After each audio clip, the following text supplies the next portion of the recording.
Hello, my name is अभिषेक और मैं आज अपना पहला स्टैंड अप कॉमेडी एक्ट बैठे हुए कर रहा हूँ।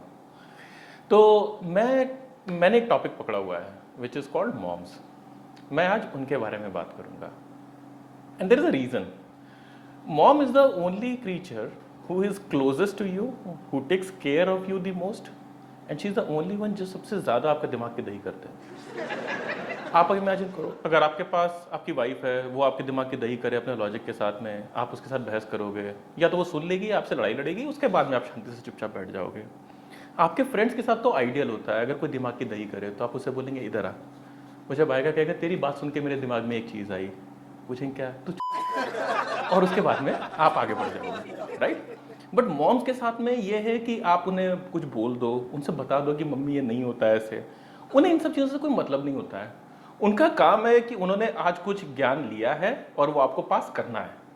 तो उनकी जो डिस्कशंस होंगे वो आपकी तरफ ज्ञान की आंधी की तरह आएंगे। आप उन्हें लेना हो तो लो, नहीं लेना हो मत लो, आंधी दोबारा आएगी थोड़ी देर में। So this is why we are going to talk about moms. तो फॉर एग्जाम्पल कोरोना वायरस का टाइम चल रहा है, हर किसी के घर में कुछ ना कुछ हुआ होगा, मेरे घर में भी हुआ है। मेरी माँ एक दिन मेरे पास आके कहती है कि हमारे कॉलोनी में जो मंदिर में जाते हैं वहाँ पे डिस्कशन हुआ है और उन्होंने कोरोना वायरस के लिए काफ़ी तोड़ निकाले हुए हैं। एक तोड़ उसमें से था कि सैनिटाइजर की, क्योंकि आजकल काफ़ी किल्लत चल रही है, तो हम लोग नीम का जो एक्सट्रैक्ट होता है उससे हैंड सैनिटाइजर बनाएंगे। And mom was very convinced कि this will control the coronavirus. तो मतलब I had to kind of tell her that look at your age it's good to experiment. I completely respect the Indian Ayurveda and all of that, but corona के लिए नीम थोड़ा सा ज़्यादा हो जाएगा।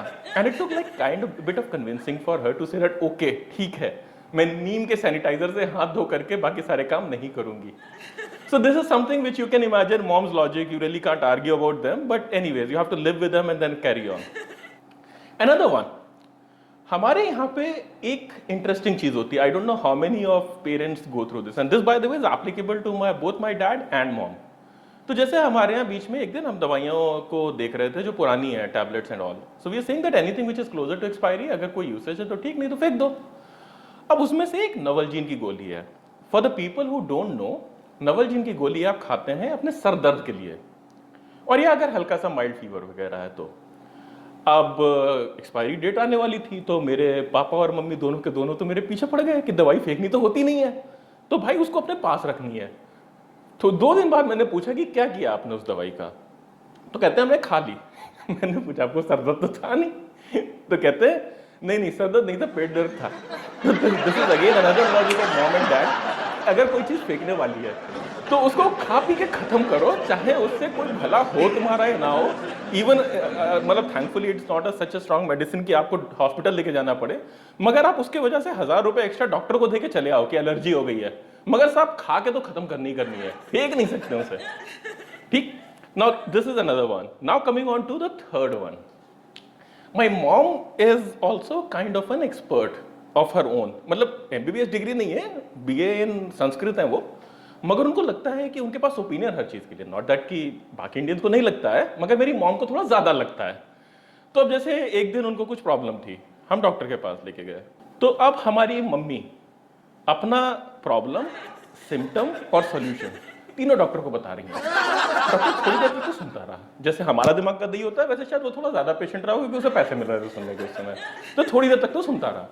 उसके बाद में थोड़ी देर बाद कहता है आप ही अपनी दवाइयां लिखेंगी या मैं भी कुछ चेक करके लिखूंगा? So you can imagine that these are the kind of things that only moms can do, and especially my mom. But imagine, for example, I will never think about giving a advice to a doctor. मेरी mummy उस मामले में crack है, वो किसी को भी जाके एडवाइस दे के आ सकती है, इंक्लूडिंग डॉक्टर के भाई तूने ये गलत किया है, ऐसे नहीं करते, ऐसे करते हैं। ठीक, बेचारे उसने तो फालतू में ही 10 साल पढ़ाई करी हुई है। Another one, my mom otherwise is very nice to me, of course, बेचारी ने पैदा किया है मुझे, पाल पोस के बड़ा किया है, मगर कुछ चीज़ों के लिए she can even kill me.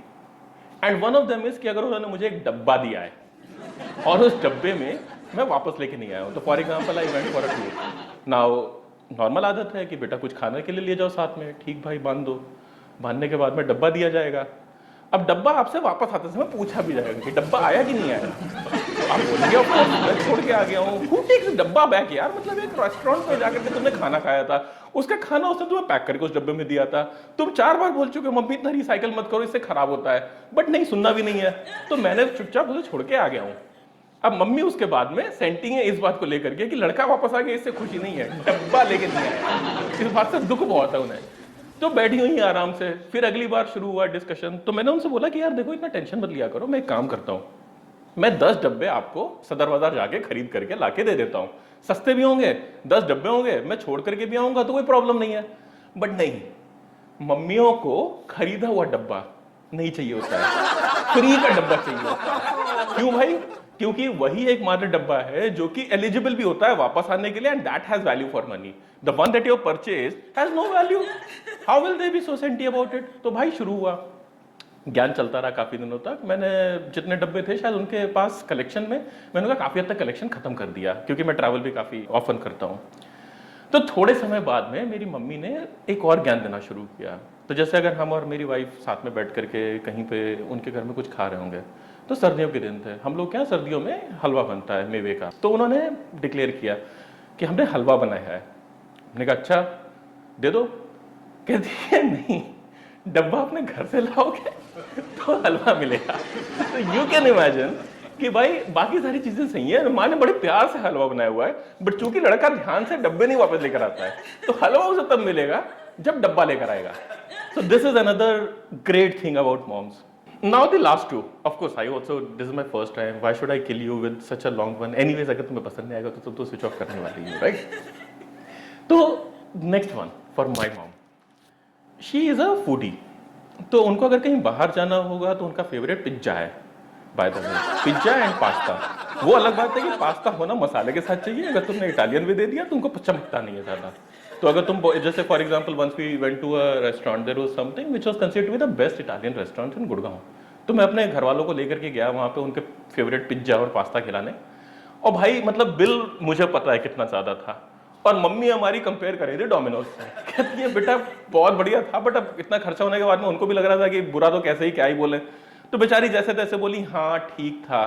And then look at her satisfaction when she is eating it from Domino's with all the unnecessary fat, with everything else that you can imagine which is not considered very healthy, but she is happily eating Domino's। तो उनको pure Italian pizza समझ में नहीं आता है। Anyways, discussion ये है कि हम लोग एक दिन मॉल में गए, तो मेरी दीदी और मैं और हम सारे के सारे घूम रहे हैं मॉल में।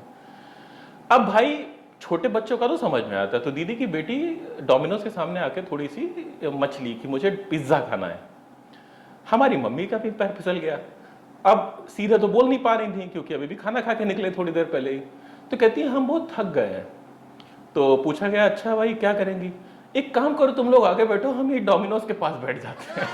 तो फिर सबको क्लियर आ गया अच्छा ठीक है, आपको अगर इतनी ज्यादा देर लग रही है, दिल लग रहा है पिज्जा खाने का, तो चल के पहले आपका पिज्जा खा लिया जाए फिर आगे बढ़ा जाएगा। She was happy after that. Now the last one. So हमारी मम्मी, वैसे I don't think this is only my mom, majority of the moms and wives should be doing it, but irrespective. पहले मैं आपको उसका थोड़ा सा साइकोलॉजी पार्ट बताऊंगा और उसके बाद में एक्चुअल इवेंट। तो ज्यादातर लोग मम्मियों को और बीवियों को लगता है कि अपने जो सो कॉल्ड मेल हैं जो खाना नहीं बना रहे हैं, उनको कुछ पावर तो देना बनता है ऑफ डिसीजन मेकिंग। तो वो उनको उतना ही पावर देती हैं जितने को वो बेचारा थोड़ा सा नाच पाए, लाइक बंदर को नहीं, जैसे वो जो मदारी के होते हैं कि पकड़ के जितना ढील दे दी उतना बेचारा दौड़ गया, उसका वापस घर ही आना उसने, तो है ना। तो now this was the psychology part, now let me come to the real one. तो ये मेरे साथ में अक्सर होता है, घर पे बैठा हूँ आज छुट्टी का दिन है, मम्मी आएंगी क्या खाओगे, तो मैं बोलूँगा कि जो मर्जी है बना लो। नहीं बताओ तो सही यार क्या ऑप्शन है? अच्छा मशरूम मैं सोच रही थी हैं और दाल भी है। मैं बोलूँगा अच्छा ठीक है दाल चावल बना लो। हम सोच रहे थे मशरूम बना लें। अब भाई अगर तुम मशरूम बनाने ही थे तो मेरे से पूछ करके जबरदस्ती मुझे क्यों इतना एम्पावर्ड फील किया कराया गया, और उसके बाद में जब मैंने ओपिनियन दी भी तो उसको ओवरराइड भी बड़ी बेरहमी से करा गया। तो मतलब this is broadly what I am talking about are things that you can imagine your moms can do to you. But anyways, I think I love my mom and she's quite nice to me. Every mom is nice to their kids, but I still think that some things that she does are quite funny, so you should also laugh at it.